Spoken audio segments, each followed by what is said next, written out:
আমাকে একটু কিছু দাও, একটু কিছু দাও। কেন? এমনি তোমাকে আমি আর ভিডিওতে নেবো না, যাও যাও, আর ভিডিওতে নিব না তোমাকে আমি। দুষ্টপনা, এই দুষ্টপনা। প্লিজ প্লিজ কেউ বাজে কমেন্ট করবেন না। আমি এমন কিছু করি না যে আপনারা বাজে কমেন্ট করবেন।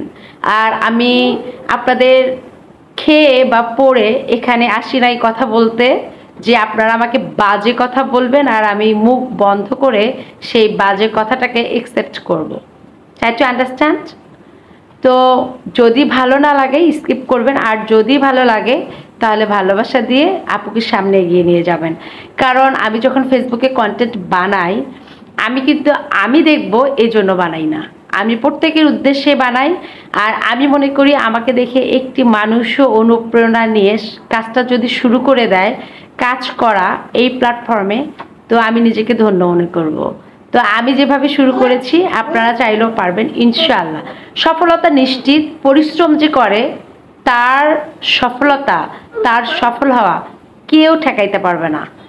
পৃথিবীতে যে মানুষ পরিশ্রম করেছে সে মানুষ অবশ্যই অবশ্যই সফলতা অর্জন করেছে। আমি নিজে তার প্রমাণ। একটা সময় আমাকে আমার হাজবেন্ড বলতো যে তুমি কখনোই পারবা না। ও মানে হাসির ছলেই বলুক আর মানে ভালোবেসেই বলুক, সবসময় বলতো যে পারবা না, হবে না, এখান থেকে উপার্জন সম্ভব না। আমি বলেছিলাম আমি আমার লাইফে আমি একটা শিক্ষা অর্জন করেছি আমার আম্মুর কাছ থেকে, যে কখনো কোনো কিছুতে হার মানবা না। সেটা কষ্ট হোক, দুঃখ হোক, সুখ হোক, যেটা যেভাবে আসবে তোমার জীবনে সেটাকে সেভাবে একসেপ্ট করবে। তো মাশাআল্লাহ আলহামদুলিল্লাহ আমি আমার হাজবেন্ডকে করে দেখিয়েছি যে দেখো এখন আমি করি বা না করি আমার কষ্ট দুঃখ নাই, কিন্তু ইনশাআল্লাহ আলহামদুলিল্লাহ আমার আল্লাহ আমাকে এই জায়গায় এনে দাঁড় করিয়েছে, তার জন্য আল্লাহর কাছে শুকরিয়া আদায় করছি।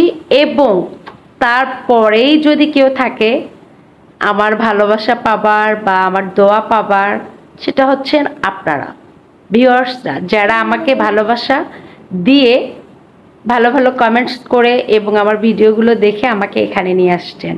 তো আমি আমার হাজবেন্ডকে বলতে পারি না, সে আমাকে এখন বলে যে তুমি কাজ করো। আসলে এখান থেকে কিছু করা সম্ভব। তো জীবন এমনই, প্রত্যেকটা মেয়েকে বলবো যে আপনি করুন। কে কি বলবে সেজন্য থেমে থাকবেন না, নিজের জীবনটাকে নিজের মতো করে সাজান। দেখবেন যে মানুষগুলো আপনাকে নিয়ে ভালোবেসে বা অবহেলা করে কটু কথা বলছে তারাই আপনাকে একসেপ্ট করবে, তারাই আপনাকে বাহবা দিবে, তারাই আপনাকে নিয়ে মাতামাতি করবে। এটাই পৃথিবী, এটাই সমাজ, এটাই বাস্তবতা।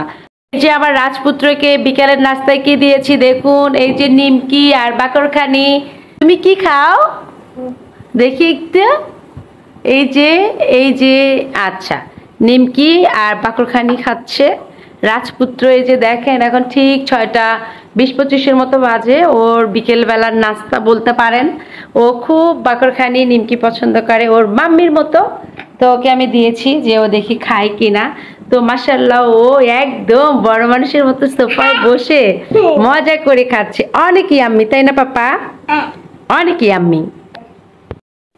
তো বাসায় ওকে বাসায় যখন কেউ থাকে না তখন আমরা যেটা করি, এই তো আমরা দুটিতে কি করি, আমরা দুটিতে এভাবেই মজা করি।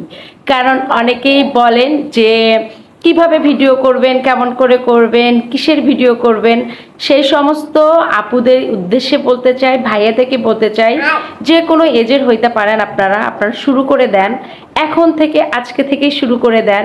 আমি যদি পারি এতটুকু একটু লেদা বাচ্চা নিয়ে, আপনারা কেন পারবেন না? অবশ্যই পারবেন। মানুষ পারে না এমন কোনো কাজ এই পৃথিবীতে নাই।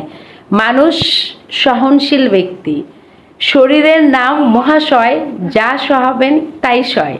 তো আপনি চেষ্টা করুন, আপনি চেষ্টা করলেই পারবেন। আমি যদি পারি ডলার ইনকাম করতে, আলহামদুলিল্লাহ আলহামদুলিল্লাহ, আপনি কেন পারবেন না? আমি চাই প্রতিটি মেয়ে, আমি চাই প্রত্যেকটা মানুষ স্বাবলম্বী হোক, বিশেষ করে প্রতিটি নারী স্বাবলম্বী হোক। যেখানে ঘরে বসে ইনকাম করা যাচ্ছে, তাহলে আপনি কেন কাজ করবেন না? আপনি সুন্দরভাবে আপনি যা পারেন সেটা দিয়েই শুরু করে দেন। আমি আমার প্রতিদিনের দৈনন্দিন কাজগুলোর থেকে একটু একটু করে ভিডিও শুট করে তারপরে সেটা এডিট করে আপনাদের মাঝে প্রেজেন্ট করি। আপনারা যেভাবে আমাকে ভালোবাসা এবং সাপোর্ট দিচ্ছেন, ইনশাল্লাহ আমি আমার সাফল্যের চূড়ান্ত স্টেশনে পৌঁছাইতে বেশি সময় লাগবে না। এভাবেই যদি আপনারা আমাকে সাপোর্ট, দোয়া এবং ভালোবাসা দিতে থাকেন। তো এই তো আমি আমার রাজপুত্রকে নিয়ে বিকালের নাস্তা নিয়ে বসেছি। ও করছে, মূলত আমি খাবো না, কারণ গ্রামে গিয়ে এত এত মানে আনহেলদি ফুড খাওয়া হয়েছে, একদমই ডায়েট মেনটেন করা হয়নি, আমার একটু ওয়েট গেইন করছি। আবার দেখা যাচ্ছে যে আমার যে মানে কোমরের ব্যাক পেইন, বিশেষ করে যারা মানে নিউবর্ন মাদার কিংবা সিজারিয়ান মাদার, কিংবা আমি বলবো যে ন্যাচারালি যারা সন্তান জন্মদান করেন, সেই সমস্ত মায়েদের যে ব্যাক পেইন কিংবা যে গোড়ালির পেইন থাকে ওভারওয়েটের কারণে, তারা যদি ওজনটাকে মেনটেন করতে পারেন তাহলে দেখবেন যে আপনাদের এই গোড়ালির ব্যথা, কোমরের যে ব্যাক পেইন, এইটা আলহামদুলিল্লাহ মানে 80-90%ই থাকবে না আমি মনে করি। আমি অনেক উপকৃত হয়েছি আমার ওয়েট লুজ করার পরে। আমি কিন্তু ফার্স্ট আমার বেবি যখন আমার লাস্ট মান্থ আমার গর্ভে ছিল, ও আমার গর্ভে থাকাকালীন আমি ছিলাম 90 কেজি। পরে ও হওয়ার পরে, ওর যেদিন জন্ম হয় সেই দিন আমার ওয়েট ছিল 84 কেজি। তো সেখান থেকে আমার জার্নিটা শুরু করে এখন আমি ছিলাম 50 কেজিতে গ্রামে যাওয়ার আগে, এখন আমি 55 কেজি। তো আমাকে 5-6 কেজি ওয়েট কমাতে হবে। আর আপনারা একটা কথাই, আমি সবসময় আপনাদেরকে একটা কথাই বলি, লাউডলি চিৎকার করে বলতে চাই যে আপনারা কাজ শুরু করে দেন। আপনারা কেন কাজ করছেন না? আমি যদি পারি আপনারাও পারবেন, আপনারাও পারবেন। মানুষ পারে না এমন কোনো কিছু এই পৃথিবীতে নাই। যদি আপনি চান, সফলতা অর্জন করা সম্ভব। আমি যদি পারি, কেন আপনারা পারবেন না বলুন তো? আপু কত কাজ করি জানেন? আমি আমার মেয়ের যখন মানে 1 বছর তখন থেকে আমি গ্রাজুয়েশন কমপ্লিট করা, আমি মাস্টার্স কমপ্লিট করা, তারপরে আমার সেকেন্ড চাইল্ড, এখন আমি জবের জন্য প্রিপারেশন নিচ্ছি। জানি না আদৌ কতদূর কী করতে পারবো, কারণ আমার কোনো হেল্পিং হ্যান্ড নাই বর্তমানে। আমার সব কাজ একা করতে হচ্ছে, বাবুকে দেখা, মেয়েকে সামলানো, মানে বাসার সব কাজ করা। তো তারপরে চেষ্টা করছি, যদি আল্লাহ চায় অবশ্যই সম্ভব। তার পাশাপাশি কিন্তু আমি কন্টেন্ট ক্রিয়েট করছি, তো এটাও একটা পেশা বলতে পারেন যদি আপনি ভালো মতো কাজ করতে জানেন। তো এই তো আমার রাজপুত্রকে নিয়ে আমার কাজগুলো চলে যায়। তো ভাবলাম আজকের বিকেলটা আপনাদের সঙ্গে একটু গল্প করি, আর আমার ছেলে নিজে হাতে কিভাবে খায় কিংবা ও কিভাবে মানে কি ধরনের নাস্তা দেই আমি তো আপনাদের সঙ্গে শেয়ার করলাম। কিন্তু সবসময় বাইরের এই খাবারগুলো দেই না, মাঝে মাঝে আমরা বড়রা যখন খাই, ও দেখে, ও একটু মানে ইন্টারেস্ট ফিল করে, তখন ওকেও আমরা একটু দেয়ার ট্রাই করি। ইয়ালা, কি বলছো তুমি? কি বলছো বলো তো, কি বলছো? বেবিটা কি বলছে? বেবিটা কি বলছে? আবার বলো, আবার রিপিট করো, কি বলেছো তুমি? একটা হাসি দিচ্ছ, হাসি দিয়ে সব কাজ শেষ করতে চাও? কিছু তো বলো। মাম্মা কত কিছু বললাম, তুমি কিছু একটা বলো। হ্যাঁ, কে কে? একটা বুলি তার মাথায়, একটা বুলি তার মাথায় সারাক্ষণ লেগে থাকে, একটা বুলি তার মুখে সারাক্ষণ লেগে থাকে, যে যেটা হাজার চাইলেও হয়তো বা ওর মুখ থেকে এই ভাষাটা চলে যাবে না, কারণ ও একটা জিনিস খুব মিস করে। আর এই পৃথিবীতে সব থেকে মানে অবহেলিত বলতে পারেন যে, বা অনেক মানে মায়া কম পেয়ে, আদর কম পেয়ে বড় হয়েছে, সেটা হচ্ছে আমার এই সোনাটা। কারণ ওকে আমি একটা সময় গেছে যে কোলেও ঠিকভাবে নিতে পারতাম না, আর আমার তো আম্মু নেই, বোন নেই, বা সেভাবে কেউ নাই যে আমার বাচ্চাটাকে টেক কেয়ার করবে। তো যাই হোক, আল্লাহর অশেষ রহমতে, আল্লাহর দয়ায়, আল্লাহর ভালোবাসায় আমার এই সন্তানটা দেখতে দেখতে 2 বছর পার করে 3 বছর মানে রানিং ওর। তো আপনারা সবাই ওর জন্য দোয়া করবেন, ও যেন একজন সত্যিকারের সৎ মানুষ হতে পারে, ও যেন সুন্দর নেক, হ্যাত আল্লাহকে দান করেন।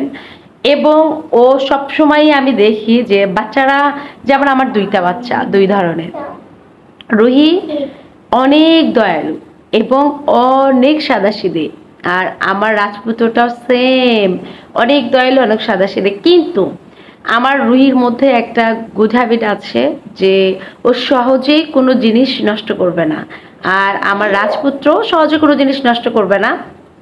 2টা বাচ্চার ভিতরে আমার গুড হ্যাবিট আছে, কিন্তু 2টা বাচ্চার মধ্যে পার্থক্য কোথায় জানেন?